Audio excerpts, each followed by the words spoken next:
guys, it's Hello. Denise, and I'm here with my mom. Hello. We're going to be talking about colorism today and privilege. Yes, because this young lady made this video that I seen. Yeah, what's her name? E. And I didn't approve of what she said about dark skin, how she could degrade dark skinned people. I was really offended, very, very offended, because my mother is brown skinned. You know, I have a brother who helped take care of me. He dark skinned. Most of my first cousins are dark skinned people. My father dark skinned. Your father was dark skinned. Yeah. I have a granddaughter who's brown skinned, dark skinned. And in fact, she's my only granddaughter. And I really didn't appreciate what she said. You know, she offended a lot of women. Yeah, and I understand why, because it offended me as well. I figured that she must have said this because she's looking for some type of privilege. Like, you think she was looking for privilege? What she said in the video. She wanted to be privileged. In the video, she said she has this large platform because of her skin color. That's what you want to be privileged. Wanting to be privileged is crazy. Yeah, you want to be privileged because she, you know, nobody wants to go through what our people been through. That's true. This is where they privilege. I want to be better than you. Or I want to be like the white people. Or I want to be that they real messed up. But I feel like she spoke on. A part of me feel like she spoke on truth. Like it's real light skin privilege out here. It's real privilege out here, like you said. You want to share your story? Oh yeah. I definitely agree because I experienced being light skinned when I was younger. You know, I experienced privilege. I don't know if it was because light skinned. I don't know if it was because of pretty. Because you know I looked very, very good like you do. Back in, you know, the year was back in 1989, and I was going to Ohio. You know, and you can tell your story. And my car broke down. You know, I was traveling with drugs. You know, I was a hustler. You know. And everybody got a pass. That's a part of my past. This is what I did to get money. You know, we didn't have social media and like that, and I couldn't make videos and stuff. So you know, hey, I had to hustle. This is how I was. So the car broke down, and the police pulled up. Mm-hmm. Now, you know, any hustler, you know, you out here hustling. That's the last thing you want to see. No, police didn't check. Please take me to my destination. So privilege do exist. Okay. Now had I been, you know, one of my people or dark skin, I don't believe they would have took me to my destination. I believe I would have been checked. I believe I would have been checked, harassed, should have not beat or killed or, you know what I'm saying? I used to hang with, I don't catch a story. Yeah. But I used to hang around nothing but white girls. And I don't know if I don't know, like, I feel like I definitely got treated differently than a lot of black girls growing up. Mm-hmm. Especially dealing with Caucasians, like I didn't experience racism as much as I've seen my peers experiencing it. And I was able to blend in with any kind of crowd. You know what I'm saying? And I don't know if that counts as colorism. Yeah, that's just racism. I mean, that's colorism too, right? But now, see, I experienced racism with the white people when I was in kindergarten. See, I was pulled out of class. They tried to stop me. They tried to stop my education and learning. The whole school, pretty much, the whole school was white. They didn't like me. Yeah. That was a different time way back then. Yeah, this is back in, you're talking about 1970, 76. Yeah. And about 1976, 1975. And I had the only little friend I had, her name was Julie. She was white. And she was my friend because none of them liked Julie. And so me and Julie decided that, hey, they don't like me and they don't like her. We just little kids. We might as well be friends. But, it was messed up. This is why the school bus policy came into place. Because I'm going to tell you about the school bus policy here in a minute. Julie had got hit by the school bus. So it came with a policy of where you have to look, you have to make sure nobody is in front of the school bus. Yeah, that's what it's. Yeah, yeah. And then it was messed up because the next day in school, Julie wasn't there, and I was sitting there waiting. You know, I'm watching all the other kids. Your best friend. It was the only friend I had. And I'm watching all the other, you know, the racist kids. I know they was racist. I know, you know, why they act the way they act. And the teachers. Mind you, it was back then when it was, you know. Oh yeah, it was real. It was. I mean, y'all think it's real now. You don't want to have to really experience all the stuff that we really experienced. But the teacher knew. She knew Julie was dead. It was messed up. I had a situation in Detroit when I was younger. I think I was enrolled in one of the school when a child got hit by a bus. And they announced it over the telecoms, and it was just like... that's what I was going to get to. See, it was real messed up because the teacher knew, and the teacher knew they was going to announce it over the speaker. And the teacher watched me, looking for Julie, as the other kids was coming in. You know, I was sitting in my chair, and I just looked. I didn't want to be, you know, staring at them and stuff, because they like me to make me feel uncomfortable. What did you feel like in that moment? When they announced that, yep. In fact, I was the only person in the whole school that cried.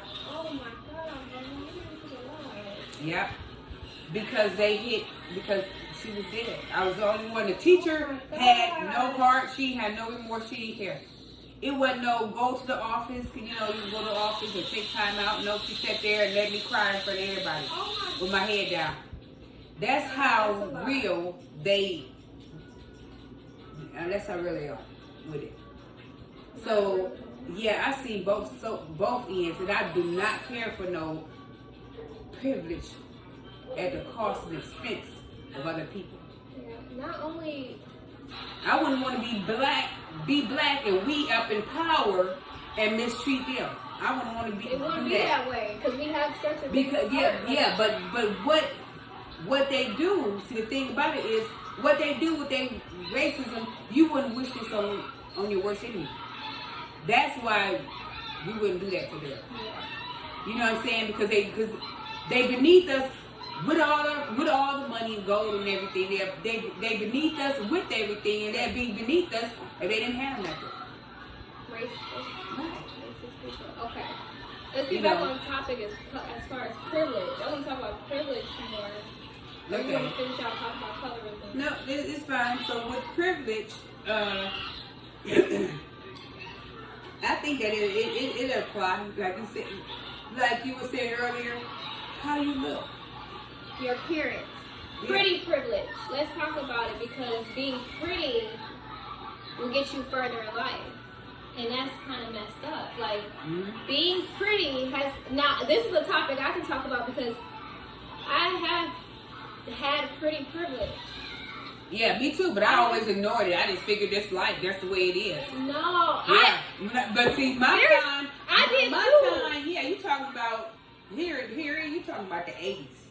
When I was really old enough to really, you know, be experiencing more of it out here, running around. Yeah. You know, those about the 80s was my time. Yours was, you know. My pretty privilege is you get treated better. Yeah. By men. By everybody. Except for people who's jealous of you. Yeah. Oh, it's a downgrade. It's when you're pretty, it's the bad. We can talk about that too.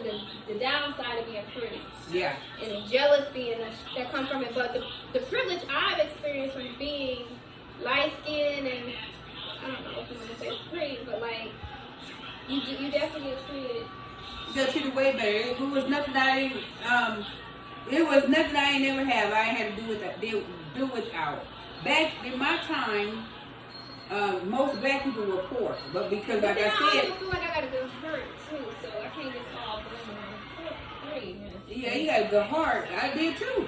I had a good heart too. Yeah. You know, I didn't change when I got older, but you know, when you younger, you more naive. Naive to a lot of stuff. And then I remember my first experience of realizing I was only cut you off, but the first time I realized I had quote unquote pretty privilege is when like other girls in my school, I didn't have to do nothing to be popular.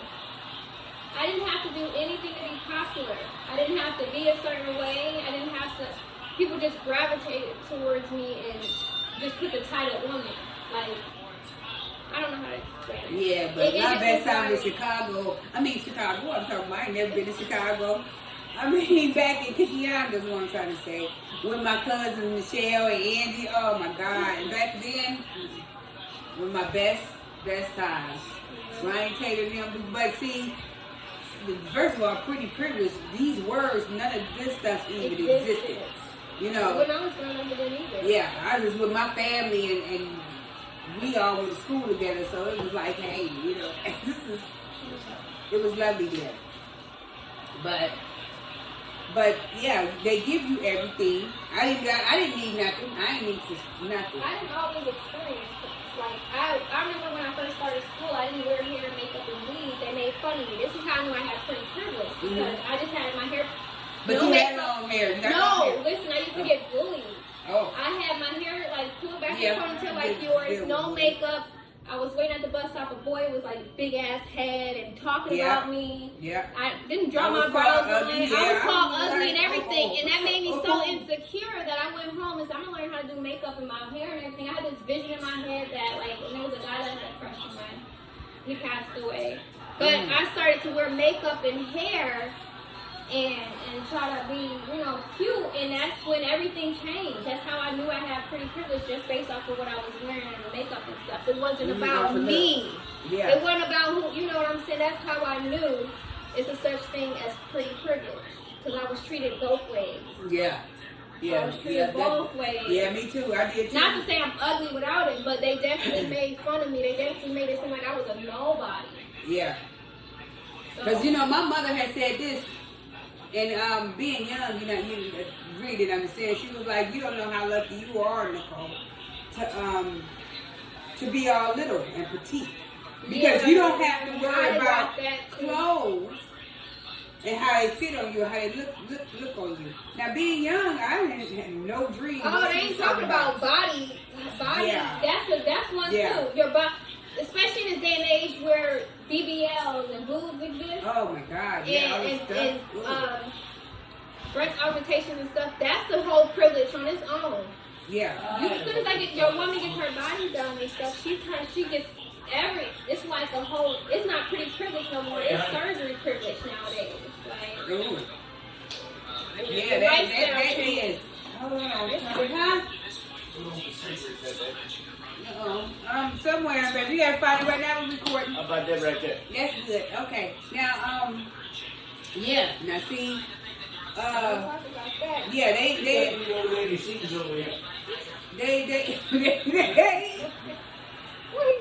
Well, ladies, excuse me. I'm not just saying. Good for white women. Oh, okay. But feet are walking like Where you get them? The mall, H&M in Arizona. Oh, yeah? Yeah. They come out of Arizona. Oh, it looked like they was on the stand somewhere. The stand? Sand. Oh, the sand in the desert? Oh, Like, hey, how you I don't look want at to pause it. Stop it. Do something. Indiana.